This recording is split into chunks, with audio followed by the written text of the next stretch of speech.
നിങ്ങളുടെ കൺമുന്നിലൂടെ കടന്നുപോയിട്ടുള്ള സിനിമയിലെ കഥാപാത്രങ്ങൾ നസീറിന്റെ പ്രതിഭാവിലാസത്തിൽ കടന്നുവരുന്നു. ചിരിയുടെ തിരമാലകൾ ഉയർത്തിക്കൊണ്ട് കോട്ടയം നസീർ. പ്രിയമുള്ളവരെ, മിമിക്രി എന്ന് കേൾക്കുമ്പോൾ ആദ്യം നമ്മുടെ മനസ്സിലോടിയെത്തുന്നത് സിനിമാ താരങ്ങളുടെ ശബ്ദമാണ്. ഇതിനു മുമ്പ് പല പ്രാവശ്യവും സിനിമാ താരങ്ങളുടെ ശബ്ദം പല രൂപത്തിലും പല ഭാവത്തിലും ഇവിടെ ഞാൻ അവതരിപ്പിച്ചിട്ടുണ്ട്. പക്ഷെ ഇന്ന് ഓരോ താരങ്ങൾ വന്നു പോകുന്നതല്ലാതെ ഒരു കഥയിൽ എല്ലാ താരങ്ങളുടെയും ശബ്ദം ചെയിനായിട്ട് നമ്മളൊരു കഥ കേൾക്കുന്നത് പോലെ ഇന്ന് അവതരിപ്പിക്കുകയാണ്. സുനാമി ദുരന്തത്തെ തുടർന്ന് മുഖ്യമന്ത്രിയുടെ ദുരിതാശ്വാസ ഫണ്ടിലേക്ക് അമ്മയിലെ എല്ലാ താരങ്ങളും ഒട്ടുമിക്ക താരങ്ങളും ചേർന്ന് ഒരു തട്ടുകട ഇവിടെ ആരംഭിക്കുകയാണ്. ഈ തട്ടുകടയിലേക്ക് എന്റെ പ്രിയപ്പെട്ട പ്രേക്ഷകരെ ഞാൻ സ്വാഗതം ചെയ്യുന്നു. നമസ്കാരം പ്രിയമുള്ളവരെ, ഞങ്ങൾ സിനിമാ താരങ്ങൾ ആരംഭിക്കുന്ന തട്ടുകടയിലേക്ക് എല്ലാവരെയും സ്വാഗതം ചെയ്യുകയാണ്. എടാ ജഗദീഷേ, നോക്കി നിൽക്കാതെ അനൗൺസ് ചെയ്ത് ആളെ കൂട്ടടാ. Get me ladies and gentlemen, ഞങ്ങൾ സിനിമാ താരങ്ങൾ ആരംഭിക്കുന്ന തട്ടുകടയിലേക്ക് എല്ലാവരെയും സ്വാഗതം ചെയ്യുന്നു. സഹാറ മരുഭൂമിയിൽ അനുഭവപ്പെടുന്ന ചൂടിനേക്കാൾ ഡബിൾ ഇരട്ടി ചൂടുള്ള ചൂടൻ ദോശകൾ, ചട്നികൾ, സാമ്പാറുകൾ, കൂടാതെ ചിരിച്ച കോഴിയും പിച്ചാത്തിയും. ഓ എടാ മടക്കരുതേ, ചിരിച്ച കോഴിയും പിച്ചാത്തിയും അല്ലടാ, പൊരിച്ച കോഴിയും ചപ്പാത്തിയും എന്ന് പറയടാ. അതെ, പൊരിച്ച കോഴിയും ചപ്പാത്തിയും.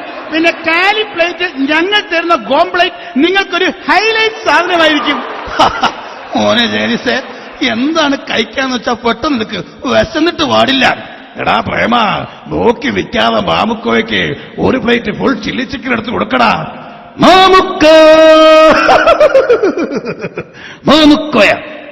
മാമുക്കോയ്ക്ക് ചില്ലി ചിക്കനല്ല, പള്ളി ചിക്കൻ തന്നെ തരും. പിന്നൊരു കാര്യം, തൊട്ടപ്പുറത്ത് ആ കൊച്ചിൻ ഹനീഫയും നരേന്ദ്രപ്രസാദും കൂടെ ചേർന്ന് ഒരു തട്ടുകട നടത്തുന്നുണ്ട്. ഒരു സാധനം അവിടെ നിന്ന് മേടിച്ച് കഴിക്കരുത്, മൊത്തത്തിൽ തട്ടുകട. ഒമ്പാന്റെ മുലപ്പാൽ പിടിച്ച പന്തിലുണ്ടെങ്കിൽ അല്ലെങ്കിൽ വേണ്ട, മിൽമേന്ന് പാക്കറ്റ് പാൽ പിടിച്ച പന്തിലുണ്ടെങ്കിൽ വേണ്ട, ദോശകൾ കുത്തി കുടലിയാ പുറത്തിട്ടുള്ളേ. എന്നിട്ട് അതുകൊണ്ട് പോട്ടിക്കലുണ്ടാക്കി നിങ്ങൾക്കൊക്കെ തന്നെ തരും. വാട പന്നികളെ. മനോഹരമായിരിക്കുന്നു, അതിമനോഹരമായിരിക്കുന്നു നിന്റെ ഈ പെർഫോമൻസ്. വയലേലകളിൽ വിളഞ്ഞു നിൽക്കുന്ന നെല്ലാട്ടിയെടുത്ത് ശുദ്ധമായ വെളിച്ചെണ്ണയിൽ ചുട്ടെടുക്കുന്ന ദോശ, അതിന് മാർദ്ദവം കൂടും. It is very nice. എന്റെ ദോശ തിന്നവരാരും ഇന്നുവരെ ജീവിച്ചിരുന്നിട്ടില്ല. ദോശമാവ് കൊഴ. സത്യത്തിൽ പൊറോട്ട എന്ന് കേട്ടപ്പോഴേ എന്റെ കരണത്തടിച്ചതുപോലെ എനിക്ക് തോന്നി. പൊറോട്ട ഉണ്ടാക്കാൻ കഴിയാഞ്ഞിട്ടല്ല, അമേരിക്കൻ മാവ് കുഴച്ചെടുത്ത് അടിച്ചു പരത്തി ഉണ്ടാക്കിയ സാധനം. ഒരു ബാബു നമ്പൂതിരി വിചാരിച്ചാലും പൊറോട്ട ഉണ്ടാക്കാൻ കഴിയും. എന്താ സംശയമുണ്ടോ? മറക്കണോ? പഴയതൊക്കെയാ മറക്കണോ? എന്തൊക്കെയാണോ ഞാൻ മറക്കണത്? പറയുന്ന എന്റെ സിലോൺ കോഴി ഈ വീട്ടുമുറ്റത്ത് കിടന്ന് പെട്ടഞ്ഞു മരിച്ചിട്ട് ഞാൻ മറക്കണോ? എന്റെ വാഴരാമൻ കോഴിയെ വളർത്തിയില്ല, എന്റെ സ്വാമിനാഥൻ കോഴിയെ വളർത്തിയില്ല. ഇനി നീ പറഞ്ഞു നേരാണെങ്കിൽ ഈ 500 കഴിക്കുന്നത് ഒരു ഡബിൾ ഓംപ്ലേറ്റ് ആയിരിക്കും. അല്ലെങ്കിൽ നീ പറഞ്ഞ നുണയാണെങ്കിൽ അപ്പോഴും 500 കഴിക്കുന്നത് ഒരു സിംഗിൾ ഓംപ്ലേറ്റ് ആയിരിക്കും. അല്ല, വെള്ളസാർ ഇങ്ങനെയൊക്കെ പറഞ്ഞ ചുറ്റിപ്പോകത്തേ. ഞാനാണ് ഈ തട്ടുകട നടത്തുന്നതെങ്കിൽ അരി ഞാൻ അരയ്ക്കും, മാവ് ഞാൻ കുഴയ്ക്കും, ദോശ ഞാൻ ചുടും, സമ്മന്തിയും ഞാൻ അരയ്ക്കും, ഈ വണ്ടി ഞാൻ തള്ളിക്കൊണ്ടിരുന്ന് വിൽക്കുകയും ചെയ്യും. അങ്ങനെയാണെങ്കിൽ ഇതെല്ലാം കൂടെ താൻ ഒറ്റയ്ക്ക് തിന്നുകയും ചെയ്യും. What nonsense are you talking mister Menon? താനെന്ത് വെട്ടിച്ചിട്ടൊക്കെയാണോ ഈ വിളിച്ചു പറയുന്നത്? മര്യാദയ്ക്ക് ഈ തട്ടുകട ഇന്ന് ഇവിടുന്ന് മാറ്റിയില്ലെങ്കിൽ പിന്നെ ഞാൻ എന്തൊക്കെയാ ചെയ്യുന്നത് എനിക്ക് പോലും അറിയാൻ പാടില്ല. പറഞ്ഞേക്കാം, ഇവിടെയൊന്നും കിട്ടിയില്ല, ഇവിടെയൊന്നും കിട്ടിയില്ല. എനിക്ക് വിശക്കുന്നു, മനുഷ്യനെ പോലെ വിശക്കുന്നു. താനെന്തുവാടോ വാലും തലയിലാണ് സംസാരിക്കുന്നത്? എടോ, വിശക്കുന്നവന് ആഹാരം കൊടുക്കേണ്ടത്, അല്ലാണ്ട് തിന്ന് വയറ് വീർത്തവനല്ല. അതിരി കാത്തും മലയുന്നു തുടുത്തേ തുടുത്തേ ദഹദഹദ, അങ്ങു കിഴക്കത്തെ ചെന്താമരക്കുളിരിൻ പേറ്റുനോവിൻ പേരാറ്റുറവ ഉരുകിയൊലിച്ചേ ദഹദഹദ. പാവം നെടുമുടി വേണു വിശന്ന് ഭ്രാന്ത് മൂത്തിട്ട് പാട്ടും പാടി പോണ പോക്ക് കണ്ടില്ലേ? കഷ്ടമെന്നല്ലാണ്ട് എന്തു പറയാൻ. ഗുരുവായൂരപ്പ, അതെ ഞാനെത്തി.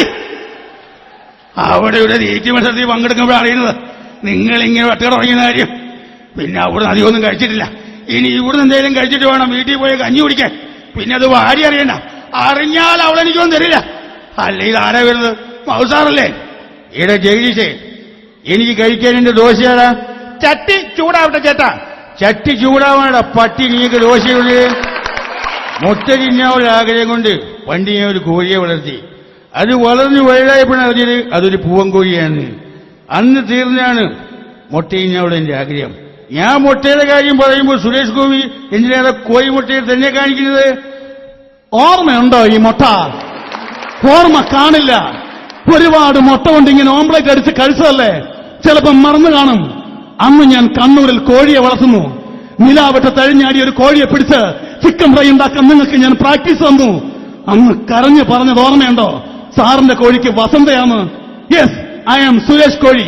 Just December that shit.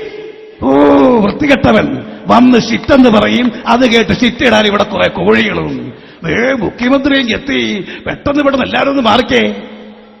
ഈ കേരളത്തെ സംബന്ധിച്ചിടത്തോളം, അതായത് നമ്മളെ ഇപ്പോ കേരളത്തില് ഈ ഒരുപാട് പ്രശ്നങ്ങളുണ്ട്. അതിന്റെ ഇടയ്ക്ക് ഈ സുനാമി എന്ന് പറഞ്ഞിട്ട് എനിക്ക് ഈ ഭ്രാന്ത് പിടിച്ചിരിക്കും. അതെന്റെ മുടിയൊക്കെ ഇങ്ങനെ ഇരിക്കുന്നത് തന്നെ. ഞാൻ ഈ പറഞ്ഞു വരുന്നത്, നിങ്ങൾ എത്ര രൂപയാന്ന് വെച്ചാല് പെട്ടെന്ന് ഇങ്ങ് തന്നാലേ ഞാൻ അങ്ങ് വയ്ക്കൊള്ളാം. ഞങ്ങളെല്ലാം കൂടെ ഒരു 3 ലക്ഷം രൂപ കളക്ട് ചെയ്തിട്ടുണ്ട്. അപ്പൊ അത് വളരെ നല്ല കാര്യമാണ്. അപ്പൊ പെട്ടെന്ന് ഇങ്ങ് തന്നോളൂ. അല്ല സാർ, ഒരു കാര്യം ചോദിച്ചോട്ടെ, ഇത് സുനാമി ഫണ്ടിലേക്ക് തന്നെയല്ലേ പോകുള്ളൂ ഈ പൈസ? എന്ന് പറഞ്ഞാല് ഈ സുനാമി ഇനി എപ്പോഴാ വരുമെന്ന് പറയാൻ പറ്റുമോ? അതുകൊണ്ട് തൽക്കാലം ഇത് സുനാമിയിലേക്ക് പോവില്ല, ഈ എന്റെ ബിനാമിയിലേക്ക് പോകും. അപ്പൊ എല്ലാം പറഞ്ഞതുപോലെ നന്ദി, നമസ്കാരം.